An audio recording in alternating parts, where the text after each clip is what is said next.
कुणीही उठायचं नाही. नमस्कार. आजचा माझा विषय वोट चोरीचा आहे. या वोट चोरीच्या विषयावर माझं म्हणणं मांडण्याकरता संधी दिल्याबद्दल मी आदरणीय पवारसाहेब, आदरणीय सुप्रियाताई सुळे, आदरणीय प्रांताध्यक्ष शशिकांतजी शिंदे साहेब आणि समस्त प्रदेशचं मनापासून आभार मानतो. मी स्वतः माझं काही म्हणणं मांडणार आहे.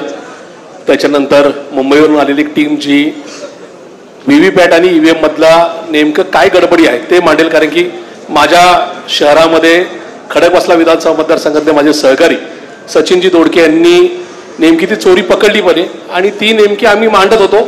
सचिनकडे आता व्हिडिओ आले त्याप्रमाणे पण इथं माझा मांडण्याचा प्रयत्न. शेवटी आमची काही तरुण सहकारी आहेत, कॉलेजची मुलं आहेत, ज्यांनी नेमकी आपण येणाऱ्या निवडणुकांसाठी मग ती स्थानिक स्वराज्य संस्था असेल किंवा उद्याची नंतरची लोकसभा विधानसभा असेल याच्यासाठी काय काळजी घ्यायची त्याचं एक पॉवर पॉईंट प्रेझेंटेशन ठेवले ते आपल्याला पाहायचं आहे. ते सुरू होण्याच्या अगोदर मी या ठिकाणी आपल्याला एक सांगू इच्छितो की नेमकं ही वोट चोरी आहे या सगळ्या गोष्टी सिद्ध होत आहेत.